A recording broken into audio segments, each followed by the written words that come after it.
एक तो जो आपने वो बाड़े की बात की, इसमें तो कोई हकीकत नहीं है। और हाँ, वहाँ पर जानवर हैं। इसमें तो कोई हकीकत नहीं है। और वहाँ पर जानवर हैं। इतनी बदबू है चारों तरफ कि आप सही तरीके से सांस ले नहीं सकते। एक तो जो आपने वो बाड़े की बात की, इसमें तो कोई हकीकत नहीं है। और हाँ, वहाँ पर जानवर हैं।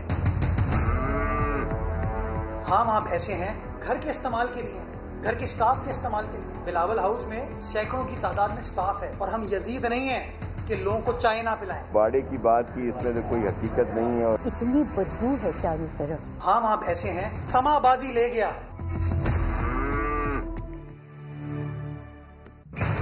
अस्सलाम वालेकुम नाज़रीन, आप देख रहे हैं प्रोग्राम 7 से 8। मैं हूं किरण नाज। बिलावल की भैंसों ने मुझे भैंस चौपर लगा दिया, लेकिन क्या करें जनाब, जब आप मानते नहीं हैं तो फिर मनाना पड़ता है, बताना पड़ता है, दिखाना पड़ता है। अब कल हमने बिलावल की दर्जनों भैंसों का बिलावल हाउस में होने का इंकशाफ किया था, जिससे बिलावल के पड़ोसी बड़े तंग थे, बदबू से बड़े परेशान थे।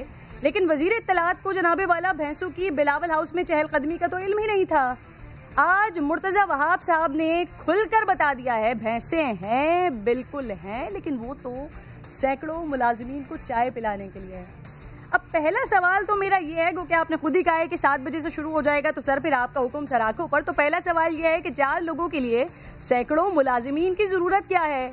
और फिर दर्जनों भैंसे मुलाजिमीन को सिर्फ चाय पिलाने के लिए तो नहीं हो सकती, क्योंकि अगर मैं देखूँ तो एक भैंस ही दिन में एवरेज 15 लीटर दूध देती है। और अगर चाय का हिसाब किताब लगा लें मुर्तज़ा साहब, 1 लीटर में तकरीबन दूध पत्ती चाय भी 10 कप बन जाती है। तो सिर्फ एक भैंस के दूध से 150 कप चाय बन सकती है। फिर तो एक ही भैंस काफ़ी नहीं है बिलावल हाउस के सैकड़ों मुलाजिमीन के लिए। ये बाकी दर्जनों भैंसें वहाँ क्या सिर्फ पड़ोसियों को चढ़ाने के लिए रखी हुई हैं? मान लेते हैं आपकी बात, कमर्शियल काम के लिए नहीं है, लेकिन जो पड़ोसी परेशान है वो शिकायत कर रहे हैं, इस पर कानून क्या कहता है? और फिर अगर आप लोगों की मंतिक पर ही अमल कर लिया जाए तो क्या आज से कराची वाले चाय के लिए घरों में दर्जनों भैंसे पाल लें? बिलावल साहब, हो सकता है कि आपके पड़ोसियों की तकलीफ़ का आपको इल्म ना हो, क्योंकि जाहिर है वो आप तक आने की हिम्मत तो नहीं कर सकते। कमिश्नर साहब ने उनकी सुनी ही नहीं। चलें, समय नहीं तो आपको बता दिया ना। अब तो अपना बाड़ा कहीं और मुंतकिल करवा दें। सिंध के बेताज बादशाह बिलावल की भैंसों पर कराची वाले जो परेशान भी हैं और हैरान भी हैं मंतिकों पर, ज़रा सुनिए कहते क्या है। तो ये खुद कानून के लोग हैं, इनको खुद सोचना चाहिए। पड़ोसी परेशान है, शिफ्ट हो गए वो लोग कहीं और, गंदगी है, वैसी पोल्यूशन फैलता है। जो चीज़ गलत है वो गलत है। देखिए बहन, जहाँ बाड़े की जगह वहाँ ले जाएं, बाड़े वहाँ बनाएं। रिहायशी इलाकों में बाड़े बीमारी का गढ़ है, बीमारी फैलेंगी इससे, यही होगा, जाहिर सी बात है। कानून तो है नहीं, ला कानून है हमारे यहाँ पे, बाकी तो नसीब हमारा। बिलावल हाउस के पास बाड़ा बनाना और फिर रिहायशी इलाका है ना, वो तो सारा तो गलत है। ज़्यादा बारिश होती है तो ज़्यादा पानी आता है, इस थ्योरी को हम अप्रिशिएट करते हैं। लेकिन ये बाड़े वाला जो बात है ये हमें बिल्कुल पसंद नहीं आई। बाड़े जो है, गाय भैंसों के बाड़े जो है वो शहरों में नहीं होने चाहिए। सर, सॉलिड रिपोर्टिंग होती है, इसलिए धड़ल्ले से आके बैठ जाते हैं और फिर बताते हैं कि जी अपना क़िबला दुरुस्त कर लीजिए। बहरहाल अगले सेगमेंट की जानिब बढ़ गई हूँ। जहांगीर तरीन साहब के हवाले से बात करती हूँ।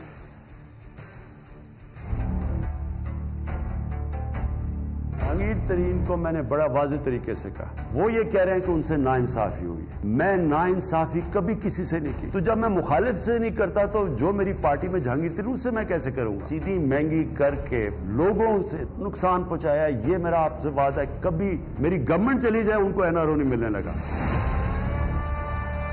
मैं तो दोस्त था, मुझे दुश्मनी की तरफ क्यों धकेल? मैं तो दोस्त था भाई, दोस्त ही रखो। पंजाब हुकूमत ने हमारे ग्रुप के जो मेंबर्स हैं उनके साथ इंतकामी कार्रवाई शुरू कर, उनके जो अफसरों के तबादले राइट लेफ्ट शुरू हो गए। आपके लोग, इन्होंने आपको वोट करके चीफ मिनिस्टर बनाया, बैठे बात करें और इनके सबके मसले हल करें। हम कोई थर्ड ब्लॉक नहीं है, हम सब पीटीआई का हिस्सा थे, पीटीआई का हिस्सा है, इंशाअल्लाह ताला पीटीआई का हिस्सा रहेंगे। इमरान खान के बगैर पाकिस्तान में इस वक्त कोई लीडर ही नहीं है, और उन्होंने आज सुबह वाज़ेह कर दिए सारा जहांगीर तरीन साहब ने और बाकी लोगों ने कि वो इमरान खान की क़यादत में पार्टी मुतहद है। सारे माफिया इस वक्त इकट्ठे होकर एनआरओ लेने की मेरे से कोशिश कर रहे हैं, और जो नहीं कभी कामयाब होंगे, क्योंकि मैंने इनको कभी एनआरओ नहीं देना, इनको कानून के नीचे लेके आना है। ये मेरा सबसे पहला मकसद है। तो सिचुएशन जनाबे वाला कुछ यूँ है कि मैं जब तक तुम्हारा हूँ जब तक तुम मेरे हो, मैं जब तक तुम्हारे साथ हूँ जब तक तुम मेरे खिलाफ नहीं, मैं जब तक तुम्हारे साथ हूँ जब तक दूसरों का एहतसाब होता रहे, मैं जब तक तुम्हारे साथ हूँ जब तक मेरे लिए किराए पर सवाल ना हो, मैं उस वक्त तक साथ हूँ जब तक मेरे कारोबार को न छेड़ा जाए। कुछ ऐसी ही मंतिक लगती है जनाब आली कदर जहांगीर तरीन साहब की, जिन्हें वज़ीर आज़म पाकिस्तान का सबसे करीबी दोस्त कहा जाता था, जो इमरान खान का बाजू थे, जिन्होंने इमरान खान को वज़ारत उज़्मा की कुर्सी पर बिठाने के लिए सबसे ज़्यादा मेहनत की। लेकिन जब बात उनके एहतसाब की आई तो तू कौन और मैं कौन वाला हिसाब किताब शुरू हो गया है। बिलाखिर जहांगीर तरीन ने तहरीक इंसाफ में अपने अलग ग्रुप का ऐलान कर दिया है, जिसे वो फॉरवर्ड ब्लॉक का नाम नहीं देना चाहते, मगर वो पंजाब असेंबली से अपनी ही हुकूमत के खिलाफ जिद्दोजहद करेंगे। अब क्या वो पंजाब में वज़ीर आला की तब्दीली के लिए भी जिद्दोजहद करेंगे, क्योंकि उनके बकौल पंजाब हुकूमत उनके खिलाफ साजिश कर रही है। दूसरी तरफ की अगर सिचुएशन देखी जाए नाज़रीन, तो इमरान खान के साथ तहरीक इंसाफ के रहनुमा इजहार यकजहती कर रहे हैं, खुलकर इमरान खान की क़यादत पर एतमाद का इजहार कर रहे हैं, वफादारी का यकीन दिला रहे हैं। इमरान खान ने जो कहा करके दिखाया, क्योंकि तहरीक इंसाफ के अहम तरीन रुकन है जहांगीर तरीन साहब। इन पर संगीन नौयत के इल्ज़ामात हैं, मनी लॉन्ड्रिंग फ्रॉड के मुकदमात हैं। FIR के मुताबिक जहांगीर तरीन की कंपनी JDW ने धोखे से 3 अरब 14 करोड़ रुपए फारूकी पल्प मिल्स लिमिटेड को मुंतकिल किए हैं, जो बंद है और उनके बेटे और करीबी अजीज़ों की मिल्कियत है। साबिक़ वज़ीर आला पंजाब शहबाज शरीफ और उनके दोनों बेटों हमजा शहबाज और सुलेमान शहबाज पर 25 अरब की मनी लॉन्ड्रिंग के इल्ज़ामात में मुकदमात दर्ज किए गए हैं। जहांगीर तरीन के खिलाफ चीनी बहरान के बारे में जो पहली रिपोर्ट मंजर आम पर आई थी, उस पर जहांगीर तरीन ने इल्ज़ाम आयद किया था कि ये रिपोर्ट वज़ीर आज़म के प्रिंसिपल सेक्रेटरी आज़म खान ने अपनी निगरानी में तैयार करवाई है। अब इस सारी सूरत हाल के बाद नाज़रीन, जहांगीर तरीन ग्रुप ने इमरान खान से मुलाकात की थी और शहजाद अकबर समेत तफ्तीशी टीम के सरबराह डायरेक्टर FIA लाहौर मोहम्मद रिजवान को हटाने की बात की थी, जिसके बाद रिजवान साहब को तब्दील भी कर दिया गया था और सेनेटर अली जफ़र को ये टास्क दिया गया कि वो तहकीकात करें, रिपोर्ट पेश करें कि क्या वाकई जहांगीर तरीन के खिलाफ पार्टी के अंदर साजिश हो रही है या नहीं। अभी वो रिपोर्ट पेश नहीं हुई है कि जहांगीर तरीन ने असेंबली में अपने ग्रुप का ऐलान कर दिया। इतनी जल्दी क्यों है, क्यों थी? क्या उन्हें इमरान खान की तहकीकात पर यकीन नहीं था? नहीं है। यहाँ 1 साल बनता है, क्या इमरान खान ने इलेक्टेबल्स को टिकट देकर, एक बड़ा इंपॉर्टेंट क्वेश्चन है नाज़रीन, ये इलेक्टेबल्स को टिकट देकर गलती की है? मुझे याद है इलेक्शन 2013 में शिकस्त के बाद खान साहब ने कहा था कि इलेक्टेबल्स को टिकट न देना उनकी गलती थी और आइंदा वो ये गलती नहीं करेंगे। फिर ऐसा ही हुआ, 2018 का इलेक्शन उन्हीं के बलबूते पर जीता गया। सुनिए ज़रा जहांगीर तरीन क्या बताते हैं। मैं गया खान साहब के पास, मैंने कहा जी हमने अगली इलेक्शन जीतनी है, इस तरह जिस तरह हमने पिछली इलेक्शन लड़ी है और हमने टिकट दिए, हम नहीं जीत सकते। उन्होंने कहा मतलब क्या तुम्हारा? मैंने कहा जी ये पंजाब का डेटा है, बाकी सूबों को भी दिया, मैं सिर्फ पंजाब का बता रहा हूँ। 50% सीटें 2013 में हम जब हारे, 50% उसमें हम सेकंड में नहीं आए, हम टेबल पे नहीं थे, 3rd, 4th, 5th थे। और अगर आप पैमाना लगाएं कि जहाँ सेकंड आए हों मगर कम से कम 20% आपको वोट मिला हो, वो 66% ऐसे थे जहाँ हमें 20% भी नहीं मिला। मैंने कहा जी इसका मतलब क्या है? इसका मतलब ये है कि कैंडिडेट गलत थे, हमने कैंडिडेट चेंज करने हैं। ये पंजाब है, यहाँ पॉलिटिकल फैमिलीज़ हैं, जब तक हम पॉलिटिकल फैमिलीज़ को नहीं लेके आएंगे आप प्राइम मिनिस्टर नहीं बन सकते। और उनको आप तोड़ के लाए? जी, कुछ बहुत ज़्यादातर को मैं लाया, और लोग खुद भी आए, और लोग भी लेके आए। मगर ये सोच लें कि इस वक्त जो असेंबली बैठी है पंजाब में से 60% वो लोग हैं जो पॉलिटिकल फैमिलीज़ के हैं, 60%, और 2013 में हमारे साथ नहीं थे। इस तरह से यहाँ पे इमरान खान साहब प्राइम मिनिस्टर बने। तो अब ये वही लोग हैं जो इमरान खान के एहतजाब के नज़रिए के आगे दीवार बनकर खड़े हैं। क्या वाकई नाज़रीन गलती 2013 में नहीं 18 में हुई है? बात करने के लिए मुझे ज्वाइन कर चुके हैं सबसे पहले सलमान नईम साहब मेरे साथ मौजूद हैं, जो कि जहांगीर तरीन साहब के ग्रुप का हिस्सा हैं। बहुत बहुत शुक्रिया सलमान नईम साहब। सबसे पहले तो सर ये बता दीजिए, PTI के मंशूर को तो आप जानते हैं, एहतसाब सबके लिए, आप अपने मंशूर से ही इनहराफ कर रहे हैं सर? जी बिस्मिल्लाहिर्रहमानिर्रहीम, बहुत शुक्रिया आपने मुझे अपने प्रोग्राम में मुझे इनवाइट किया। सबसे पहले मैं आपके सवाल का जवाब ये देना चाहूँगा कि हम एहतसाब से नहीं भाग रहे। देखें, जहांगीर तरीन साहब का जो एहतसाब हुआ उसके बाद उनको FIA में बुलाया गया, उसके बाद उन्होंने जब भी कोर्ट ने उनको बुलाया तो वो हर पेशी पर पेश हुए हैं और जो FIA ने उनसे सवालात किए उनका उन्होंने जवाब दिया। उसके बाद उन्होंने अपनी मनी ट्रेल दी, जो उनके ऊपर FIR थी उन्होंने सारे जवाब दिए। तो PTI का जो मंशूर है एहतसाब, उससे हम नहीं भाग रहे। हमारा पहले दिन से ये मौकिफ था कि इस इन्वेस्टिगेशन को इन्फ्लुएंस किया जा रहा है और इस्लामाबाद से इन्फ्लुएंस किया जा रहा है। जहांगीर तरीन साहब के जो एंटी लॉबी जो है वो जो उनको नहीं पसंद करती विद इन द पार्टी, वो इस इन्वेस्टिगेशन को इन्फ्लुएंस कर रही है। इस वजह से हम इकट्ठे हुए। उसके बाद प्राइम मिनिस्टर से जाके हम मिले, अब वफद की सूरत में पूरा वजीर आजम साहब से जब बात हुई, मुलाकात हुई, उसके बाद प्राइम मिनिस्टर साहब ने जो कमेटी बना दी, उसके बाद अभी तो उसकी रिपोर्ट सामने नहीं आई है। उससे पहले इतनी जल्दबाजी किस बात की है? नाराजगी और गुस्सा आप लोगों को है किस बात का? एहतसाब जहांगीर तरीन साहब का हो रहा है, इस बात पे नाराजगी है, या किसी का नहीं हो रहा है, इस बात पे नाराजगी है? नहीं, एक तो बात ये कि अभी तक अली जफर साहब ने जो रिपोर्ट जमा नहीं करवाई, तो रिपोर्ट में हमें कल कोई नाराजगी का इजहार नहीं किया। रिपोर्ट का हम इंतजार कर रहे हैं और हमें पूरी उम्मीद है कि जहांगीर तरीन साहब के उसमें फेवर में वो रिपोर्ट होगी। कोई ऐसी बात नहीं होगी उनके खिलाफ, क्योंकि ऐसा कुछ है ही नहीं उनके खिलाफ, FIA में भी नहीं है। जो कल हमने एग्रेशन दिखाया है वो हमने इस वजह से दिखाया कि हमारे जो पंजाब असम्बली के रुकन हैं मुख्तलिफ, वो समझते हैं कि हमारे खिलाफ इंतकामी कार्रवाइयाँ हो रही हैं। जो डेवलपमेंट फंड्स हैं उनको नहीं दिए जा रहे, उनके जो इलाकों के अफसरान हैं उनको तब्दील किया जा रहा है, ब्यूरोक्रेसी को रोका जा रहा है कि उनको उनके नाकाम। आप मैसेज क्या देना चाह रहे हैं? क्या प्रेशराइज करना चाह रहे हैं? ये मैसेज आप दे रहे हैं कि अगर हमें तंग किया गया या इन्वेस्टिगेशन की गई तो फिर हम हुकूमत गिरा देंगे, ये मैसेज आप दे रहे हैं? नहीं, इन्वेस्टिगेशन की गई उसमें हुकूमत गिराने वाली तो बात ही नहीं है। इन्वेस्टिगेशन तो हो रही है, पिछले 1.5 साल से हो रही है और पिछले 2 महीनों से पेशियां भुगत रहे हैं हम लोग। तो उसमें इन्वेस्टिगेशन में तो हमने कोई रुकावट नहीं डाली। अब जो है हमने जो आज कल बात की है वो ये जो अपना ग्रुप बनाया वो इस वजह से बनाया कि हमारे जो मुख्तलिफ ब्यूरोक्रेसी से जो काम है उनको मना किया गया है कि हमारी ना बात सुननी है ना हमारे फोन उठाने हैं। हमारे जो मुख्तलिफ अरकान के जो डेवलपमेंट फंड्स हैं उनको रोका गया है। जो बजट में बाकी अरकान को जो डेवलपमेंट फंड्स दिए जा रहे हैं वो उसमें हमें जो है ना वो नहीं शामिल किया जा रहा है। हम लोग कोई अपनी जात के लिए नहीं मांग रहे, हम लोग अपने अपने हलकों को रिप्रेजेंट करते हैं। हम लोग, हमारे हलकों में मसले मसाइल हैं, हम उसके लिए ये जो ग्रुप आप बना रहे हैं, ये जो सर मैं जो आपकी बात समझ पा रही हूँ, क्योंकि अभी तक जो चीजें सामने आ रही थी उसके मुताबिक तो जहांगीर तरीन के साथ हैं आप लोग, इस वजह से ये ग्रुप बना रहे हैं। अब आप कह रहे हैं क्योंकि हमें फंड्स नहीं मिल रहे, ब्यूरोक्रेसी हमारी बात नहीं सुन रही, तो हम ये अपने लिए कर रहे हैं। देखिए, दोनों जहांगीर तरीन साहब ने भी आज मीडिया टॉक करते हुए यही फरमाया कि अब 2 मसले हैं। एक मसला जहांगीर तरीन साहब का था जो कि अली जफर साहब की रिपोर्ट के हम इंतजार में है, वो इस हफ्ते में जमा करवा देंगे, 8-10 दिन में जमा करवा देंगे, उम्मीद है हमें। दूसरा मसला ये है कि हमारे जो सलमान फिर करेंगे क्या ये सब करके, एक्सट्रीम एंड क्या होगा? मसला हल नहीं होता आपको तो क्या हुकूमत गिरा देंगे?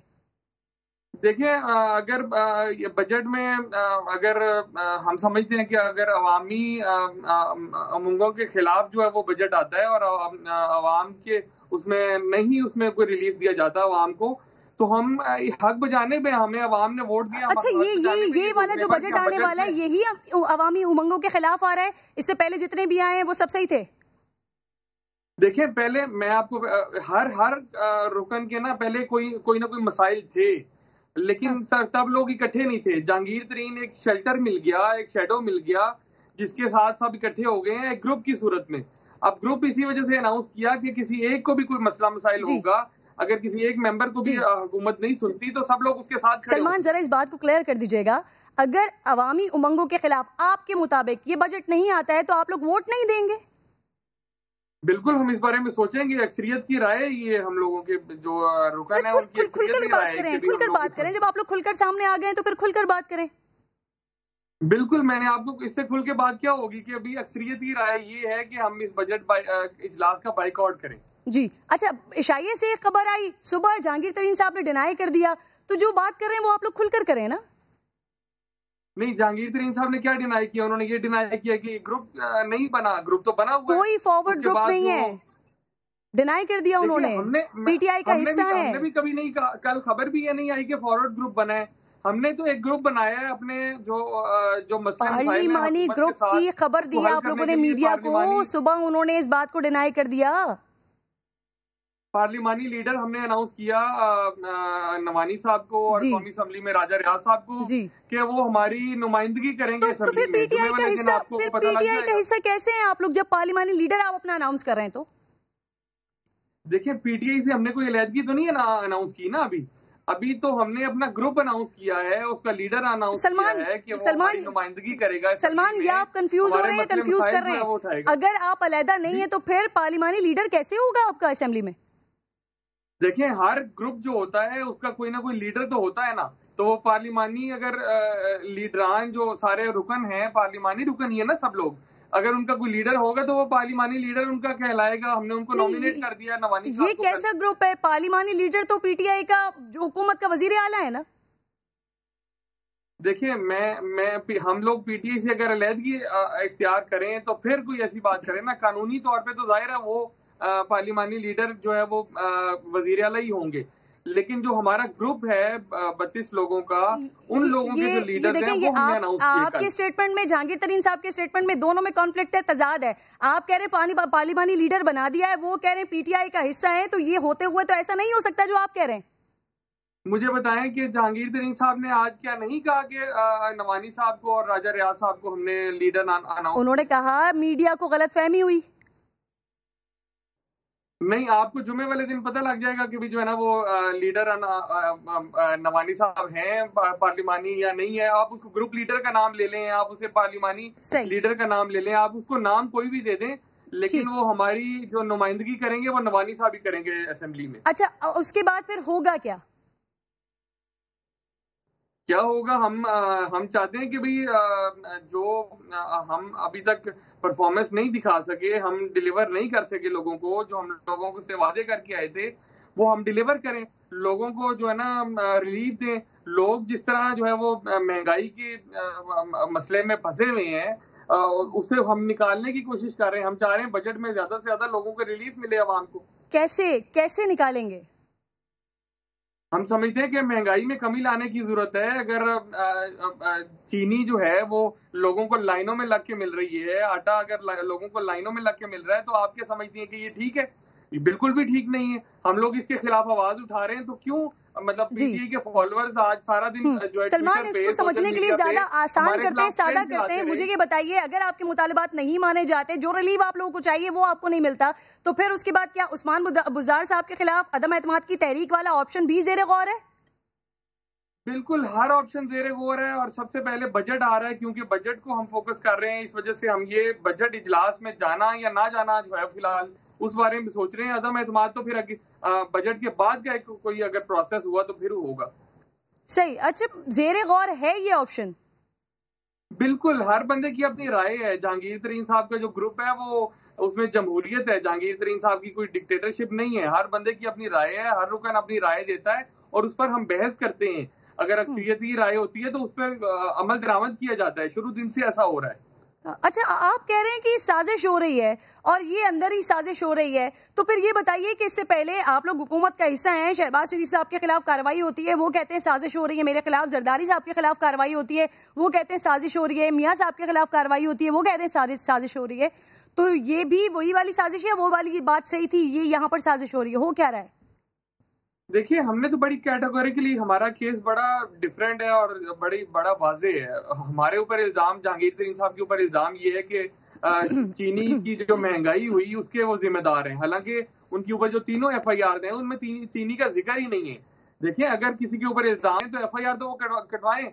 आप पब्लिक में परसेप्शन ये क्रिएट कर रहे हैं कि महंगाई के जिम्मेदार जहांगीर तरीन साहब हैं और FIR उन पे जो है ना वो ट्रांजेक्शन पे दे रहे हैं। अच्छा, एक बात और मैं करना चाहूंगा कि जहांगीर तरीन साहब जब हुकूमत से अलग हुए तब चीनी की कीमत 70 रुपए थी और आज चीनी की कीमत 100, 105, 110 रुपए है मार्केट में। तो मुझे बताएं, जो 70 से 110 में चली गई, 40 रुपए बढ़ने का जिम्मेदार कौन है? तब तो जहांगीर तरीन साहब फैसले नहीं कर रहे थे। तो कोई ना कोई तो जिम्मेदार है जो हुकूमत में बैठ के सारी जो है ना वो हरकतें भी करता है और फिर नाम जो है वो इल्जाम दूसरों पे लगाए जाते हैं। अच्छा, 2016 याद है ना आपको, जब नवाज शरीफ साहब को निकाला गया, उन्होंने मुझे क्यों निकाला की तहरीक निकाली। अब आप ये बताइए कि आप में और मियाँ साहब में, इनकी तहरीक में क्या फर्क है फिर? देखिए दोनों केसेस बहुत डिफरेंट हैं। हम तो बड़ा अपना केस वाजे, मैं फिर दोबारा बात करता हूँ कि जो इल्जामात लगाए क्या फर्क, वो करप्शन, वो तो समझ लें FIR करप्शन का केस है। जरदारी साहब पे इल्जाम लगता है, सलमान साहब वो कहते हैं कि मेरे साथ ज्यादती हो रही है, मियां साहब पर इल्जाम लगता है, वो कह रहे हैं मेरे साथ ज्यादती हो रही है, यहाँ पर आप लोगों के साथ भी ज्यादती हो रही है। करप्शन का केस कोई नहीं है। जहांगीर तरीन साहब पे जो FIR है वो मनी लॉन्ड्रिंग का मुकदमा है, अकाउंट से अपने बेटे के अकाउंट फ्रॉड का मुकदमा है, मनी लॉन्ड्रिंग का इल्जाम है। देखिए यही तो गलत फहमी पैदा की जा रही है कि अपने अकाउंट से अपने बेटे के अकाउंट में पैसे डलवाना कौन सी मनी लॉन्ड्रिंग है। आपको ये FIR आज अदालत ने FIR को आखिरी सलमान साहब मुझे कोई एक नाम बता दें, मेरे जहन में नहीं आ रहा, प्लीज आप एक नाम बता दें जो कहता हो, जिसके ऊपर इल्जाम लगाओ और वो कहता हो कि मुझ पे सही इल्जाम लगा है। देखिए हम तो सिर्फ कहने की बात ही नहीं कर रहे, नाम बता दें। आपके सामने FIR आप देखें कि क्या उसमें इल्जाम है कि अपने पाकिस्तान की तारीख के एक शख्स का नाम बता दें। कौन सी मनी लॉन्ड्रिंग है? पाकिस्तान की तारीख के एक शख्स का नाम तो बता दें जिसने एक्सेप्ट किया हो। मैं लोगों के केसेस नहीं स्टडी करता, मैं तो जहांगीर तरीन साहब को रिप्रेजेंट कर रहा हूँ यहाँ पर। इस वजह से मैं जहांगीर तरीन साहब की बात सियासतदान है आप सियासतदान हैं, किसी एक सियासतदान का नाम बताएं ना जिस पे इल्जाम लगाओ और उसने माना कि हाँ ये मैंने किया है। मैं किसी और का नाम नहीं लेना चाहता, मैं तो अपना केस इस टाइम आपको पेश कर रहा हूँ कि हमारे ऊपर जो इल्जाम है वो FIR में नहीं है। और नहीं, आप नाम लेना नहीं चाहते या कोई नाम है ही नहीं। मीडिया में जो है ना प्रेस कॉन्फ्रेंस और की जाती है ताकि लोगों में कुछ और जो है ना वो PTI के सपोर्टर्स आज सुबह से जो हमें गालियां दी जा रही हैं सोशल मीडिया पर, वो पब्लिक परसेप्शन है क्रिएट की जा रही है जैसे सारी महंगाई के जिम्मेदार सारे हम हैं, जबकि ऐसा नहीं है। जो जहांगीर तरीन साहब अब तो पावर में नहीं है, अब क्यों चीजें सीधी नहीं हो रही, अब क्यों हमसे डिलीवरी नहीं दी जा रही, अब क्यों परफॉर्मेंस नहीं सीधी हो रही, अब क्यों चीनी जो है ना लोगों को लाइनें सलमान साहब ये सवाल आपको ये बात माननी पड़ेगी क्योंकि आपका स्टांस लोगों को समझ नहीं आएगा। आपका इस वक्त मौकफ वही है, आप लोग उसी तरह से चल रहे हैं जैसे 70 साल से माफिया के ऊपर हाथ डाला जाता है, इल्जाम आता है उनके ऊपर तो वो कहते हैं हमारे खिलाफ साजिश हो रही है। अच्छा मुझे एक बात बताएं, शुगर माफिया की बार बार बात की जाती है, आज तक रिंग रोड माफिया की बात नहीं की गई। आज तक जो है वो सर रिंग रोड के हवाले से तो वजीर आजम साहब ने खुद आगाज किया है, जब खान साहब ने जो है वो इसका आगाज किया है। आप मुझे बताइएगा, ठीक है बताएं, आमिर कियानी साहब का नाम आया मेडिसिन में, दवाइयां जो है ना उनकी कीमत महंगी होने में, मुझे बताएं कौन सी आमिर कियानी साहब पार्टी नहीं छोड़ के गए, उन्होंने कोई ग्रुप नहीं बनाया, जुल्फी बुखारी साहब का मामला हुआ, उन्होंने इस्तीफा दे दिया, क्लियर हो जाएंगे, उसके बाद दोबारा ओहदा संभालेंगे। बाबर आवान भी हैं, आजम स्वाति भी हैं, हटा के पार्टी का जनरल सेक्रेटरी बना दिया गया है। वो इस टाइम पार्टी के जनरल सेक्रेटरी हैं, उनको पहले से भी ज्यादा बड़ा ओहदा दे दिया गया। सही, तो आप लोग ये चाह रहे हैं कि अभी कुछ बड़ा दिया जाए, उसके बाद फिर आप लोग खामोश होंगे, इंतजार नहीं करेंगे कि पहले शफाफ तहकीकात हो जाए। आमिर कियानी साहब के खिलाफ दो साल से कौन सी बता दें जरा। अच्छा सलमान, जरा आखिरी बात मुझे बता दीजिए प्लीज, अगर महंगाई कम नहीं होती आप वापस PTI में नहीं आएंगे? बिल्कुल, हम तो अवाम तर्जुमान है, तो अगर पसंद नहीं करेगी हम कैसे किसी के साथ खड़े हो। ठीक है सलमान नईम साहब, बहुत बहुत शुक्रिया आपका, प्रोग्राम में आप साथ मौजूद, और जो गुफ्तगू आप कर रहे हैं वो मैंने भी कोशिश की है समझ सकूं, और जो नाजरीन सुन रहे थे उनसे भी कोशिश, वो भी यकीनन कोशिश कर रहे होंगे कि समझ सकें। सेनेटर फैसल जावेद साहब ज्वाइन कर चुके हैं हमें, उनसे भी राब्ता करेंगे और उनसे इस हवाले से बात करेंगे कि आखिर अब ऐसी क्या सिचुएशन पड़ गई है पाकिस्तान तहरीक इंसाफ के अंदर, ऐसा क्या हो गया है कि जो MNAs MPAs हैं, जो मिनिस्टर्स हैं, उनको इस बात की यकीन दहानी करवानी पड़ रही है कि वो इमरान खान साहब के साथ हैं। एक ट्विटर ट्रेंड इस वक्त चलाया जा रहा है, तमाम मैं देख रही थी ट्विटर के ऊपर के अपनी पिक्चर्स खान साहब के साथ लगाई जा रही हैं, और एक हैशटैग चलाया जा रहा है कि I stand with Imran Khan.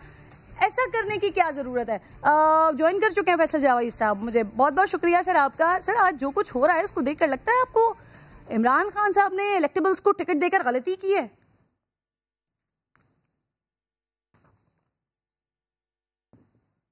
Faisal Javed साहब जी, अस्सलाम वालेकुम। वालेकुम अस्सलाम। सर जो कुछ आज हो रहा है, जैसी सिचुएशन बनी हुई है, इलेक्टेबल्स को टिकट देकर गलती तो नहीं हो गई?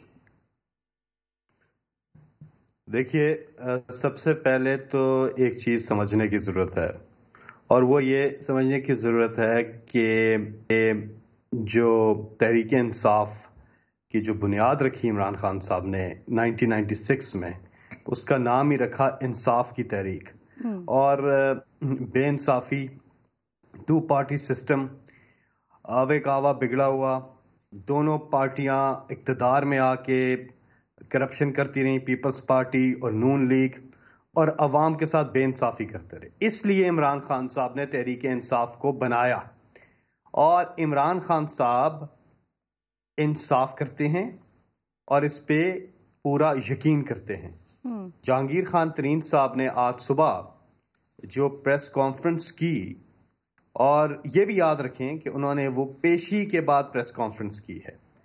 पीटीआई के लोग हमेशा अदालतों में भी पेश होते हैं, अपना जो भी उन पे इंक्वायरी होती है उसके जवाब भी देते हैं, अपनी अपनी वजारतों से अलग भी होते आए हैं और एहतसाब के अमल में शरीक भी होते रहे हैं, और अपने आप को क्लियर करके इम्पार्शियल हो के क्लियर करते रहे हैं। इसकी मिसालें हैं, सिप्तान खान हैं, अलीम खान हैं, बाबर अवान हैं, आजम सवाती हैं। ये हमारी गवर्नमेंट में आने के बाद की मैं बात कर रहा हूं। अगर गवर्नमेंट में आने से पहले की बात करें तो इमरान खान साहब को जो पॉलिटिकल विक्टिमाइजेशन का निशाना बनाया गया था, तो वो कोई लंदन थोड़ी चले गए थे दवाई लेने के लिए के बहाने। उन्होंने जाके सुप्रीम कोर्ट में एक एक चीज का हिसाब दिया। अच्छा फैसल, जो अभी आप शायद सुन भी रहे होंगे, मेरे साथ ही मौजूद थे जहांगीर तरीन साहब के हामी जो लोग हैं, उन्होंने पार्लिमानी लीडर अपना अनाउंस कर दिया है वफाक के लिए, पंजाब असेंबली के लिए। तो जब आपकी पॉलिसीज के साथ हैं, आपके साथ हैं, तो इसका क्या मकसद है? फिर आपकी पॉलिसी के साथ हैं ये लोग? मैं इसी तरफ आ रहा था। मैं ये कह रहा था कि जहांगीर खान तरीन साहब ने आज एक प्रेस कॉन्फ्रेंस की है, और मैं ये कंट्रास्ट भी बताने की कोशिश कर रहा था कि नून लीग और बाकी जो पार्टियां हैं वो छोड़ दें पेश होना, वो तो मुल्क से भाग जाते हैं। तो यहां पर एक चीज हमने देखी है, जो मैंने नाम भी बाकी लोगों के भी लिए पीटीआई के, ये भी एक चीज हुई है, ये भी आप देख लें। दूसरी चीज जहांगीर खान तरीन ने ये भी कहा, उन्होंने कहा कि इमरान खान जो हैं वो इंसाफ करेंगे। ये बात बिल्कुल उन्होंने ठीक की, लेकिन रात को जो कुछ एक तो मेंबर्स हैं इस ग्रुप के, उन्होंने टेलीविजन पर आकर जिस किस्म की गुफ्तगू की इमरान खान साहब के हवाले से और पीटीआई के हवाले से, मेरा ख्याल है वो इंतहाई नामुनासिब है। और इस ग्रुप को, जो कि अब आप बता रही हैं साहब, अगर वो इसके हक में नहीं है तो जहांगीर तरीन साहब ने खुद से अलग क्यों नहीं किया उन लोगों को? देखिए, मैं समझता हूं कि इनको अपने फैसलों पर, ये पीटीआई के जो मेंबरान हैं, इनको अपने फैसलों पर नजरसानी करनी होगी। पाकिस्तान तहरीक इंसाफ के कायद इमरान खान साहब को ये सब अच्छी तरह से जानते हैं कि वो किसी के साथ ज्यादती नहीं होने देंगे, वो इंसाफ के तकाजे पूरे भी करेंगे, और इसीलिए उन्होंने मुलाकात भी की इन सब से, और इनके तहफ़्फ़ुज़ात को सुना भी और उनको एड्रेस भी किया। यकदम बीच में आके कर देना, ये एक, इस पर चाहिए कि हम दरखास्त करते हैं इनसे कि इस पे नजरसानी करें।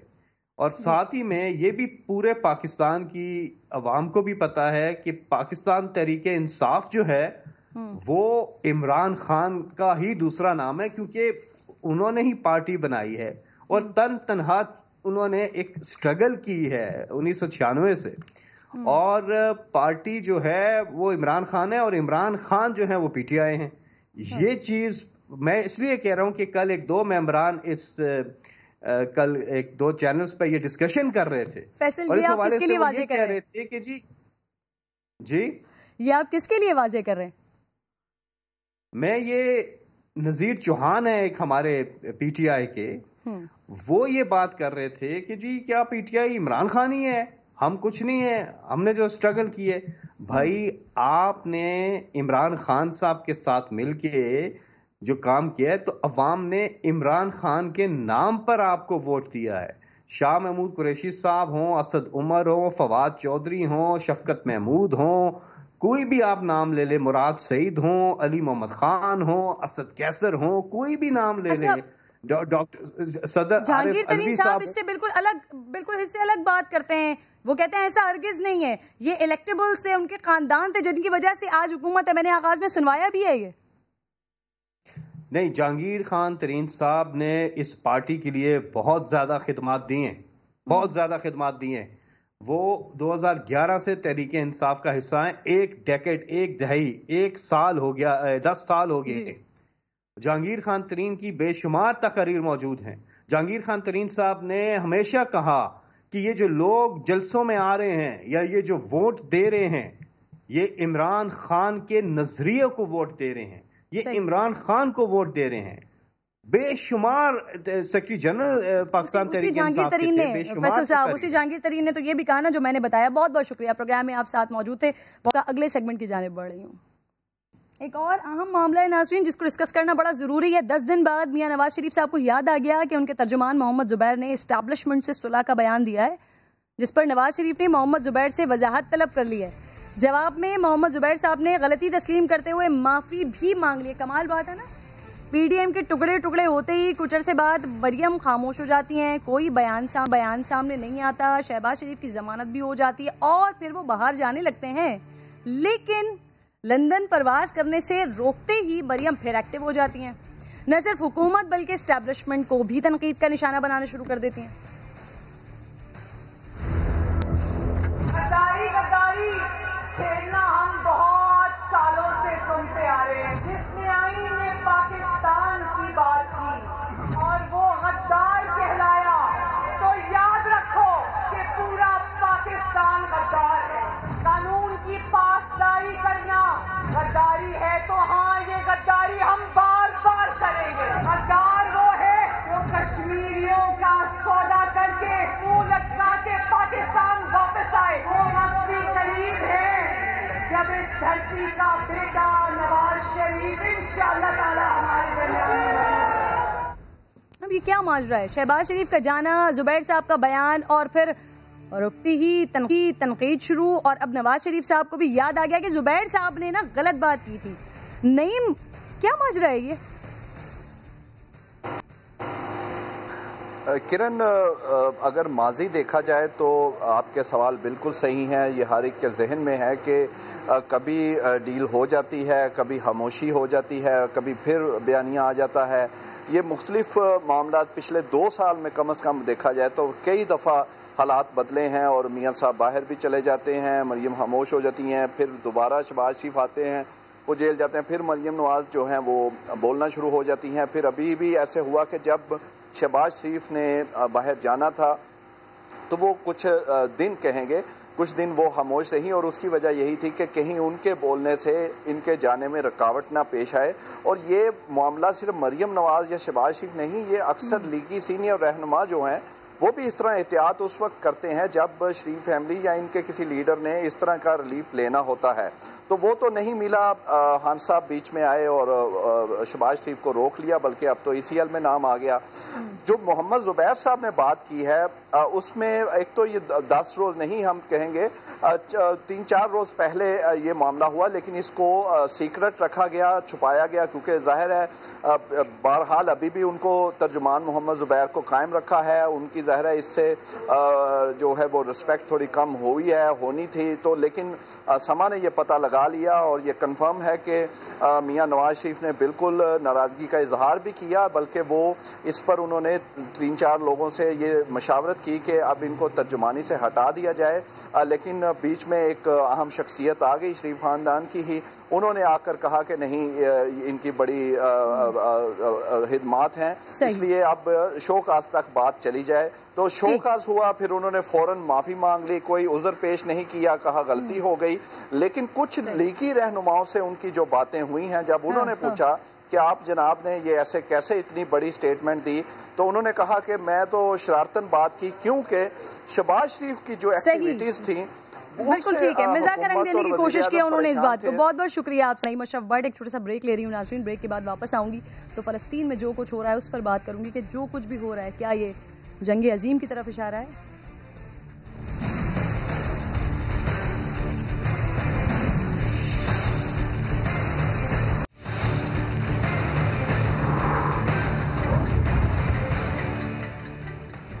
वेलकम बैक वंस अगेन नाज़रीन। गज़ा पर इसराइली जारहियत का आज 10वां रोज़ है। ऐसा लगता है कि अब ना ख़त्म होने वाली एक जंग का आगाज़ हो गया है। वो जंग जिसका तस्करा तकरीबन हर मज़हब में मौजूद है। सोशल मीडिया पर अब एक बहस चल निकली है कि क्या ये वही आखिरी लड़ाई, मुल्हमतुल उज़्मा, आर्मगेडन या हरमजदून है जिसके बाद क़यामत आ जाएगी। हुजूर अकरम सल्लल्लाहु ताला अलैहि वसल्लम ने फरमाया है कि लोगों पर वो वक्त आकर रहेगा कि जब ना कातिल को पता होगा कि वो क्यों कत्ल हो रहा है और ना मकतूल को इसका इल्म होगा कि उसे क्यों कत्ल किया गया है। हदीस मुबारका में ये भी आया है कि उस जंग में हर 7 में से 6 लोग या हर 5 में से 3 लोग ख़त्म हो जाएंगे। यरूशलेम से 200 मील तक इतना खून बहेगा कि घोड़ों की बागें तक खून में डूब जाएंगी। आका सल्लल्लाहु अलैहि वसल्लम का फरमान मुबारक है कि उस जंग में इस कदर लाशें गिरेंगी कि पूरा इलाका ढक जाएगा। एक परिंदा मुसलसल उड़ता चला जाएगा और उसे ज़मीन पर बैठने के लिए खाली जगह नहीं मिलेगी, यहाँ तक कि जब वो थक जाएगा तो लाशों पर गिरेगा। मारूफ मजहबी स्कॉलर और रिसर्चर हैं शुजाउद्दीन शेख साहब मेरे साथ प्रोग्राम में मौजूद हैं। बहुत बहुत शुक्रिया आपका, आपके वक्त का। सबसे पहले तो हरमजदून के बारे में बात करना चाह रही हूँ। उसके बारे में तकरीबन सर तमाम मज़ाहिब मुत्तफ़िक़ हैं। यहूदियों और ईसाइयों के यहाँ इस हवाले से क्या नज़रिया है और हमारे यहाँ हदीस मुबारका में इस हवाले से क्या बताया गया है? बिस्मिल्लाहिर्रहमानिर्रहीम, जज़ाकल्लाह खैरन। आपने दुरुस्त फरमाया कि जहाँ तक आर्मेगेडोन का ताल्लुक़ है, जिसको अहादीस मुबारका में मलहमतुल उज़्मा या मलहमतुल कुबरा कहा गया, इल्हामी मज़ाहिब के मानने वालों में इसका तसव्वुर मिलता है। ओल्ड टेस्टामेंट हो, न्यू टेस्टामेंट हो, एक बहुत बड़ी जंग का तसव्वुर तो हमें पिछली किताबों में भी मिलता है।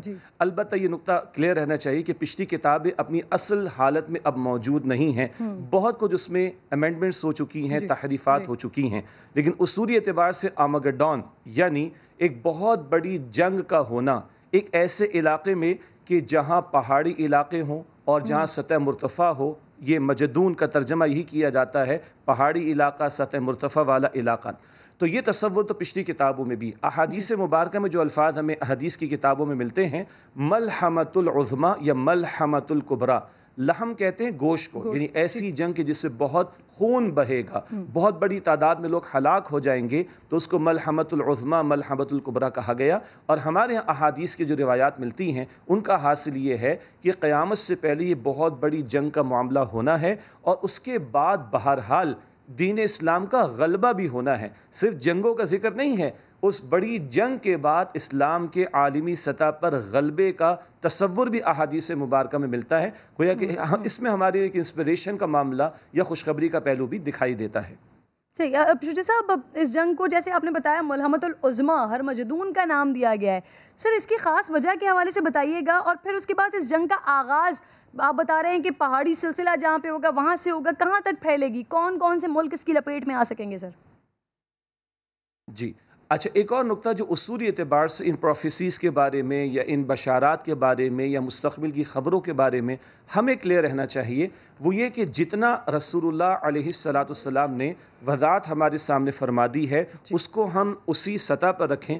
बाज़ मरतबा ऐसा होता है कि हमारे कुछ लोग बहुत ज़्यादा फ़िक्शन वाले अंदाज से बहुत ज़्यादा स्पेसिफ़िक होकर चीज़ों को बयान करना शुरू कर देते हैं। मिसाल के तौर पर ये याजूज और माजूज का मामला, गोग मैगोग, आपके इल्म में होगा कि हमने बचपन में सुना था कभी ये यूरोपियंस को कहा गया, फिर वो रशियंस को कहा गया, आजकल चाइनीज़ को कहा जा रहा है। तो याजूज माजूज का जिक्र जी कुरान करीम में याजूज माजूज का जिक्र आता है, अहादीस मुबारका में आता है। लेकिन ये जो हमारे लोगों को बहुत ज़्यादा शौक़ होता है ना कि हर चीज़ को बिल्कुल स्पेसिफिक कर दें, और बाद लोगों को शौक़ होता है कि जिस दौर में वो जी रहे वो सारे के सारे मामलात उनके दौर में पूरे हो जाएं, ये तसव्वुर दुरुस्त नहीं है। एक उसूल अहले इल्म ने बयान फरमाया कि जिस बात को अल्लाह ताला और उसके रसूल अलैहिस्सलाम ने मुबहम रखा, क्लैरिटी बहुत ज़्यादा नहीं दी, इशू बताया गया, क्लैरिटी नहीं बताई गई, तो हमें भी उसको मुबहम रखना चाहिए और बहुत ज़्यादा स्पेसिफिक नहीं होना चाहिए। लफ्ज़ हरमजदून जो है, हरम अरब कहा जाता है ऊंचे बुलंद मकाम को, और मजदून ऐसा इलाका कि जहाँ कुछ इलाके मिल जाते हों, पहाड़ी सिलसिले मिल जाते हों।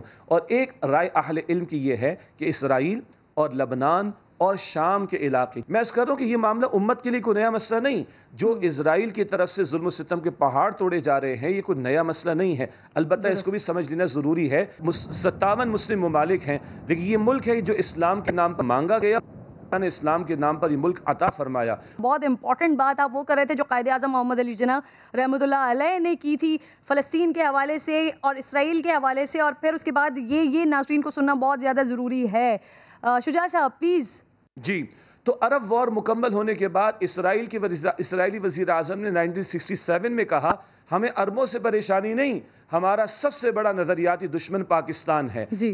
है, इनको पता है कि अल्लाह ने एटमी सलाहियत इस पाकिस्तान को अता फरमाई, तो इसराइल का मामला मुजम्मत से हल नहीं होगा, वो मुरम्मत से हल होगा। और उसके लिए अगर मुस्लिम वर्ल्ड में किसी मुल्क को अल्लाह ताला ने सलाहियत अता फरमाई है तो बहरहाल वो इस्लामी जमहूरियत पाकिस्तान है। बिल्कुल ठीक है सर। वो अब जुमला रह गया है, वो जो आप कायदे आज़म के हवाले थे, उन्होंने क्या कहा था, ज़रा वो सुनाइए पाकिस्तानी कौम को। जी, कायदे आज़म ने फरमाया था कि अगर इसराइल ने फ़िलिस्तीन के मुसलमानों के साथ कुछ जुल्म सितम का मामला किया, कुछ ज़्यादती की, तो हम पाकिस्तान से उसका जवाब देंगे। ये कायदे आज़म के अल्फाज आज भी रिकॉर्ड पर मौजूद हैं।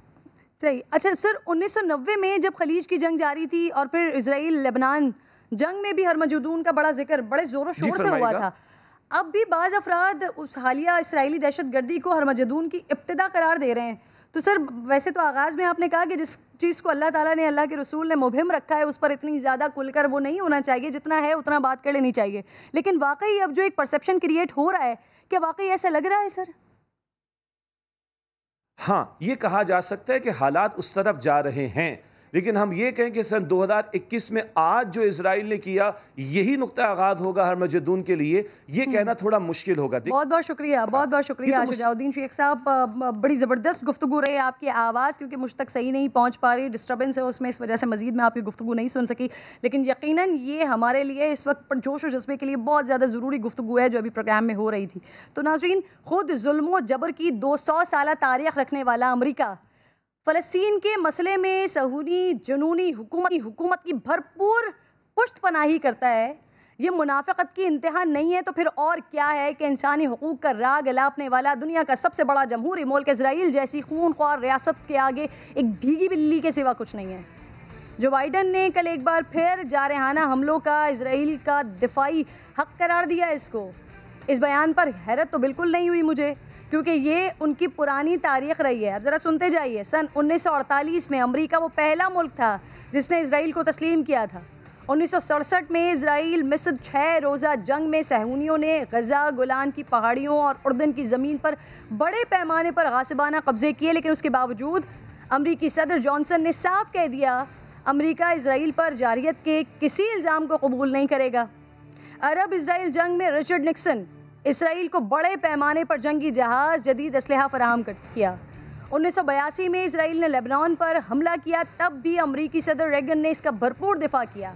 1987 से 1981 के दौरान इसराइल फ़ौजियों ने फ़लस्तीनियों का कत्लेआम किया, तब भी रेगन इसराइल को अपना स्ट्रेटेजिक असासा करार देता रहा। जॉर्ज बुश सीनियर ने भी इसराइल को असलहे की फराहमी जारी रखी। 1986 में इसराइल ने लेबनान में अक़वाम मुत्तहिदा की रेफ्यूजी कंपाउंड पर हमला किया। 100 से ज़ायद पनाह गुज़ीन आम शहरी वहाँ शहीद हुए, लेकिन बिल क्लिंटन ने कह दिया कि इसराइल ने यह कार्रवाई अपने दिफा में की है, जो अलमनाक ज़रूर थी मगर गलत नहीं थी, ये उनका कहना था। फिर 2002 से 5 तक 3000 फ़लस्तीनी शहीद किए गए। इसके बावजूद इराक़ और अफ़गानिस्तान जंगें मुसल्लत करने वाले जॉर्ज डब्ल्यू बुश ने ख़ित्ते में कशीदगी का ज़िम्मेदार मज़लूम फ़लस्तीनियों को ही ठहराया। 2008 में इसराइल ने गज़ा में 2 माह से ज़ायद अरसे तक निहत्ते फ़लस्तीनियों के खून से होली खेली। तकरीबन 1400 फ़लस्तीनी शहरी शहीद हुए, लेकिन जॉर्ज डब्ल्यू बुश ने हमास की ही सूरत हाल को वाहिद ज़िम्मेदार ठहराया। सन 2012 हो या 2014 हो, हर बार बराक ओबामा ने ये कहकर इसराइली हमलों का दिफा किया कि कोई मुल्क ऐसा नहीं है जो अपने शहरियों पर गिरने वाले मिसाइल्स बर्दाश्त करे। 2018 डोनाल्ड ट्रंप ने यरूशलेम को इसराइली दारुल हुकूमत तस्लीम किया, अमरीकी सफारत खाने का इफ्तिताह किया और गज़ा पर हमलों को ये कहकर दिफा किया उसका कि जो हो रहा है उसकी ज़िम्मेदार हमास है। तो फिर एक ऐसे मुल्क से जो अपने आप को जंग का चैम्पियन कहता है, जो जानवरों के लिए निकल खड़ा होता है, वो अगर फ़लस्तीन के मुसलमानों को, चलिए छोड़िए मुसलमान, अगर उनके इंसानों को कटता हुआ मरता हुआ देख रहा है और अगर वो उनके लिए कोई अच्छी बात कर दे या उनके हिमायत में कोई बात कर दे, तो यकीनन ये मेरे लिए ज़रूर हैरानी की बात हो सकती है, वरना अमेरिका से यही तवक्को की जा सकती है जो वो कर रहा है। प्रोग्राम का वक्त नाज़रीन, इंशाअल्लाह मुलाकात होगी आपसे कल। अपना ख्याल रखिए। अल्लाह निगहबान।